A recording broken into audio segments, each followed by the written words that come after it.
There's a man by the name of Captain William Swenson who recently was awarded the Congressional Medal of Honor for his actions on September 8th, 2009. On that day, a column of American and Afghan troops were making their way through a part of Afghanistan to help protect a group of government officials, a group of Afghan government officials who'd be meeting with some local village elders. The column came under ambush and was surrounded on three sides. And amongst many other things, Captain Swenson was recognized for running into live fire to rescue the wounded and pull out the dead. One of the people he rescued was a sergeant, and he and a comrade were making their way to a medevac helicopter. And what was remarkable about this day is, by sheer coincidence, one of the medevac medics happened to have a GoPro camera on his helmet and captured the whole scene on camera. It shows Captain Swenson and his comrade bringing this wounded soldier who'd received a gunshot to the neck. They put him in the helicopter, and then you see Captain Swenson bend over and give him a kiss before he turns around to rescue more. I saw this, and I thought to myself, where do people like that come from? What is that? That is some deep, deep emotion when you would want to do that. There's a love there. And I want to know, why is it that I don't have people that I work with like that? You know, in the military, they give medals to people who are willing to sacrifice themselves so that others may gain. In business, we give bonuses to people who are willing to sacrifice others so that we may gain. We have it back. Right? So I asked myself, where do people like this come from? And my initial conclusion was that they're just better people. That's why they're attracted to the military. These better people are attracted to this concept of service. But that's completely wrong. What I learned is that it's the environment. And if you get the environment right, every single one of us has the capacity to do these remarkable things, and more importantly, others have that capacity too. I've had the great honor of getting to meet some of these who we would call heroes, who've put themselves and put their lives at risk to save others. And I asked them, why would you do it? Why did you do it? And they all say the same thing, because they would have done it for me. It's this deep sense of trust and cooperation.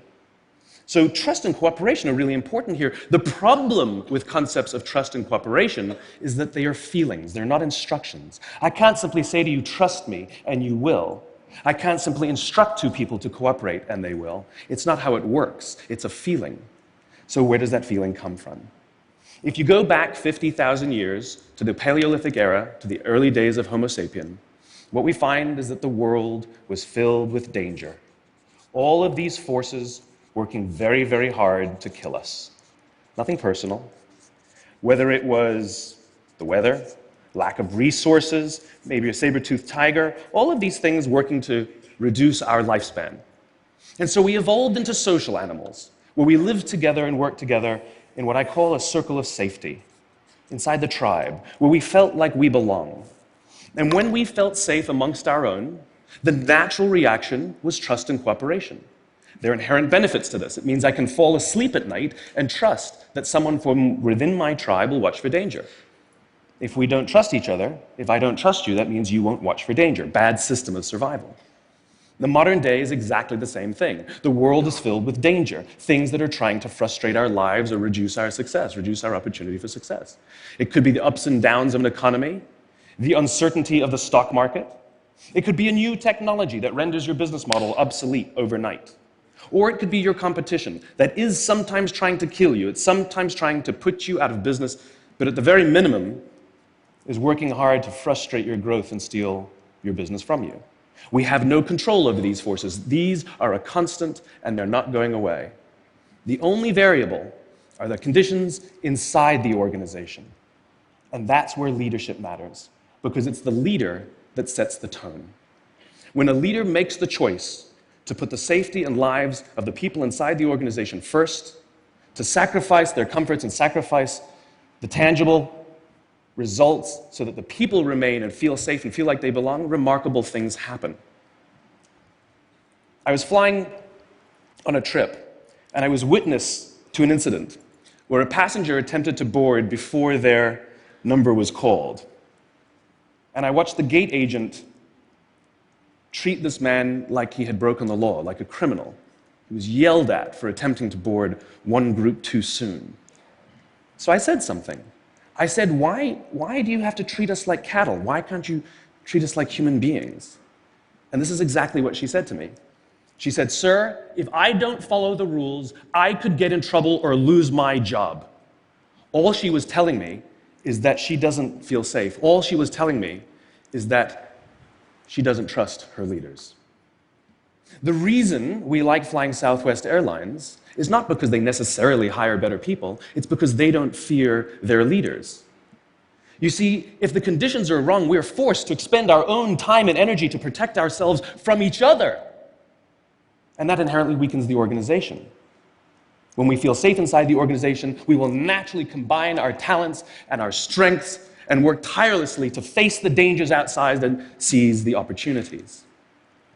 The closest analogy I can give to what a great leader is, it's like being a parent. If you think about what being a great parent is, what do you want? What makes a great parent? We want to give our child opportunities, education, discipline them when necessary, all so that they can grow up and achieve more than we could for ourselves. Great leaders want exactly the same thing. They want to provide their people opportunity, education, discipline when necessary, build their self-confidence, give them the opportunity to try and fail, all so that they could achieve more than we could ever imagine for ourselves. Leadership is a choice. It is not a rank. I know many people at the senior-most levels of organizations who are absolutely not leaders. They are authorities, and we do what they say because they have authority over us, but we would not follow them. And I know many people who are at the bottoms of organizations who have no authority, and they are absolutely leaders. And this is because they have chosen to look after the person to the left of them, and they have chosen to look after the person to the right of them. This is what a leader is. I heard a story of some Marines who were out in theater, and as is the Marine custom, the officer ate last. And he let his men eat first. And when they were done, there was no food left for him. And when they went back out in the field, his men brought him some of their food so that he may eat. Because that's what happens. We call them leaders because they go first. We call them leaders because they take the risk before anybody else does. We call them leaders because they will choose to sacrifice so that their people may be safe and protected, and so their people may gain. And when we do, the natural response is that our people will sacrifice for us. They will give us their blood and sweat and tears to see that their leader's vision comes to life. And when we ask them, why would you do that? Why would you give your blood and sweat and tears for that person? They all say the same thing. Because they would have done it for me. And isn't that the organization we would all like to work in? Thank you very much. Thank you. Thank you.